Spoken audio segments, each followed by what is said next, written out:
بسم اللہ الرحمن الرحیم نحمدہ ونصلی علی رسولہ الکریم اما بعد۔ میں ہوں حافظ گلزار عالم اور آپ دیکھ رہے ہیں لرن ود حافظ گلزار ابتدائی تجوید القرآن کورس کا آج ہمارا سبق نمبر 11 ہے، اور اس سبق میں ہم پڑھیں گے حروف طرفیہ کے بارے میں۔ ہر سبق کی طرح ہم گزشتہ اسباق کی کچھ دہرائی کریں گے۔ سب سے پہلے ہم نے حروف تہجی کو مخارج کے اعتبار سے تقسیم کرتے ہوئے 3 اقسام میں ہم نے تقسیم کیا: گلے سے ادا ہونے والے حروف، زبان سے ادا ہونے والے حروف، اور ہونٹوں سے ادا ہونے والے حروف۔ گلے سے ادا ہونے والے حروف 6 حروف ہیں جنہیں حروف حلقی کہتے ہیں، یہ ہم نے پڑھ لیے۔ اس کے بعد زبان سے ادا ہونے والے حروف ہم پڑھ رہے ہیں، اور زبان سے ادا ہونے والے حروف کو بھی ہم نے 3 اقسام میں تقسیم کیا: زبان کی جڑ سے ادا ہونے والے حروف، زبان کی درمیان سے ادا ہونے والے حروف، اور زبان کی نوک سے ادا ہونے والے حروف۔ زبان کی جڑ سے ادا ہونے والے حروف 2 ہیں، قاف اور کاف۔ زبان کی درمیان سے ادا ہونے والے حروف 3 ہیں، جیم، شین، یا۔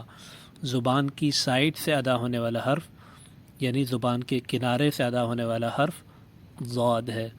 زبان کی نوک سے ادا ہونے والے حروف تا، دال، طا ہیں، اور زبان کی نوک اوپر کے دانتوں سے لگے تو ثا، ثال، ظا ہیں، ادا ہوتے ہیں، اور زبان کی نوک نیچے کے دانتوں پر لگے تو زا، سین، صاد، یہ حروف ادا ہوتے ہیں۔ ہم آج حروف لسانیہ کی جو تیسری ہم نے قسم کی، یعنی زبان کی نوک سے ادا ہونے والے حروف، ان کا آخری حصہ ہم پڑھ رہے ہیں، یعنی زبان کے کنارے سے ادا ہونے والے حروف آج ہم پڑھیں گے، اور وہ یہ 3 حروف ہیں: لام، نون، را۔ انہیں حروف طرفیہ بھی کہتے ہیں۔ زبان کا کنارہ اوپر کے سامنے والے دانتوں کے ساتھ والے دانتوں کی جڑوں سے لگے تو یہ 3 حروف ادا ہوتے ہیں: لام، نون، را۔ زبان کا کنارہ اوپر کے سامنے والے دانتوں کے ساتھ والے دانتوں کی جڑوں سے لگے تو یہ 3 حروف ادا ہوتے ہیں: لام، نون، را۔ اوپر کے سامنے والے 2 دانت جو ہیں جنہیں ثنایا علیا کہتے ہیں، ان کے ساتھ والے دانت، ان کی جڑوں سے جب زبان کا کنارہ لگتا ہے تو یہ 3 حروف ادا ہوتے ہیں: لام، نون، را۔ آج ہم ان 3 حروف کا مخرج پڑھ رہے ہیں۔ عام طور پر تجوید کی کتابوں میں ان تینوں حروف کا، لام، نون، را کا الگ الگ مخرج بیان کیا جاتا ہے۔ ہاں، کچھ کتابوں میں ان کا ایک مخرج بیان کیا جاتا ہے، جیسا بھی یہاں بیان کیا گیا۔ تو عموماً تجوید کے ابتدائی طلباء کو ایک ہی مخرج بتا دیا جاتا ہے تاکہ یاد کرنے میں آسانی ہو، اس لیے یہاں پہلے ہم نے اس کا ایک ہی مخرج بیان کیا کہ زبان کے کنارے جب اوپر کے سامنے والے دانتوں کے ساتھ والے دانتوں کی جڑوں سے لگے تو یہ 3 حروف ادا ہوتے ہیں۔ اب اس کی تفصیل کیا ہے؟ تفصیل اس کی یہ ہے کہ ہمارے سامنے کے جو اوپر کے دانت ہیں، 2 دانت، ان کو ثنایا علیا کہتے ہیں، انگلش میں انہیں فرنٹ تیت کہتے ہیں۔ ان کے ساتھ والے یا برابر والے دانتوں کی جڑوں پر زبان کا کنارہ لگتا ہے تو یہ 3 حروف ادا ہوتے ہیں: لام، نون، را۔ اب اسی مخرج کو ذرا اچھے الفاظ میں یا تجوید کی جو اصطلاحات ہیں یا تجوید کے خاص الفاظ ہیں ان کے مطابق اس مخرج کی تفصیل پڑھنے کے لیے ہمیں کچھ اور دانتوں کے نام پڑھنے پڑیں گے۔ سب سے پہلے ہم نے ثنایا علیا کے بارے میں پڑھا تھا کہ یہ سامنے کے اوپر کے 2 دانتوں کو کہتے ہیں۔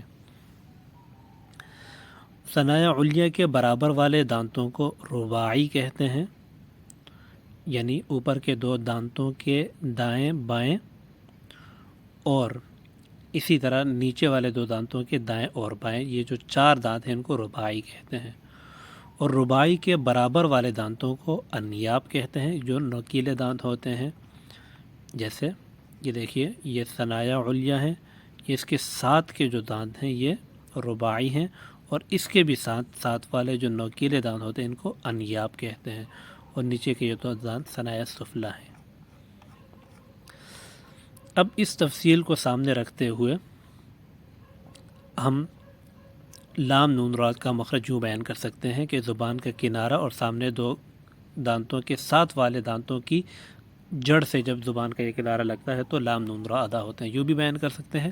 اسی کو دوسرے الفاظ میں یوں بھی بیان کر سکتے ہیں کہ زبان کا کنارہ ثنایا علیا کے ساتھ والے دانتوں یعنی رباعی اور انیاب کی جڑ سے لگے تو یہ 3 حروف ادا ہوتے ہیں، لام نون را۔ اور اسی کو ہم یوں بھی بیان کر سکتے ہیں کہ زبان کا کنارہ اور رباعی کی جڑ، اس سے یہ 3 حروف ادا ہوتے ہیں۔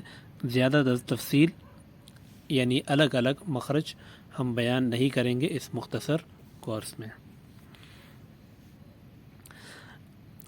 ہاں، یہ جو 3 حروف ہیں لام نون را، اس میں لام اور را کی ہم تفصیل پڑھ چکے ہیں کہ یہ حروف شبہ مستعلیہ میں سے ہیں، کبھی موٹے پڑھے جاتے ہیں کبھی باریک پڑھے جاتے ہیں، کب موٹے کب باریک یہ تفصیل گزر چکی ہے۔ نون کی بھی کچھ تفصیل ہے لیکن اپنے مقام پر انشاءاللہ آئے گی۔ مثلا نون پر تشدید ہو تو غنہ ہوگا، نون ساکن ہو اور اس کے بعد حرف حلقی نہ ہو تو اخفا کریں گے، یہ تفصیل آگے آ رہی ہے اپنے مقام پر۔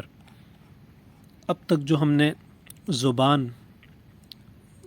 سے ادا ہونے والے حروف پڑھے ہیں، اس کا پھر خلاصہ بیان کر لیتے ہیں کہ زبان کی جڑ سے 2 حروف قوف کاف ادا ہوتے ہیں، زبان کے درمیان سے 3 حروف جیم شین یا ادا ہوتے ہیں، زبان کے کنارے اور دھاڑوں سے حرف ضاد ادا ہوتا ہے 1 حرف، زبان کی نوک اور ثنایا علیا کی جڑ سے 3 حروف تا دال تو ادا ہوتے ہیں، زبان کی نوک اور ثنایا علیا کے کنارے سے 3 حروف سا دال ضا ادا ہوتے ہیں، زبان کی نوک اور ثنایا سفلا کی جڑ یعنی کنارے سے 3 حروف زا سین صاد ادا ہوتے ہیں، زبان کا کنارہ اور رباعی اور انیاب کی جڑ سے 3 حروف لام نون را ادا ہوتے ہیں۔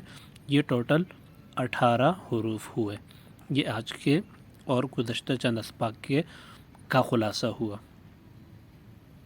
ہم نے وہ حروف لسانیہ یعنی زبان سے ادا ہونے والے حروف مکمل پڑھ لیے ہیں، انہیں ہمیں اچھی طرح یاد کرنا ہے، اور اہم بات وہی بات پہلے بھی دہرائی گئی ہے کہ قواعد یاد کرنا اچھی بات ہے، لیکن اس سے زیادہ ضروری بات یہ ہے کہ قواعد کو یاد رکھ کر ان قواعد کے مطابق عمل کرنا، یعنی جب ہم قرآن کریم کی تلاوت کریں یا نماز میں قرآن کریم پڑھیں تو اس بات کا دھیان رہے کہ جو قواعد ہم پڑھ چکے ہیں اس کے مطابق قرآن کریم کو پڑھیں، تاکہ جو تجوید کا اصل فائدہ ہے وہ ہمیں حاصل ہو۔ آج کا سبق اتنا ہی، اگلے سبق میں انشاءاللہ ملاقات ہوتی ہے۔ سبحانک اللہم وبحمدک نشہد ان لا الہ الا انت نستغفرک ونتوب الیک۔ السلام علیکم ورحمۃ اللہ وبرکاتہ۔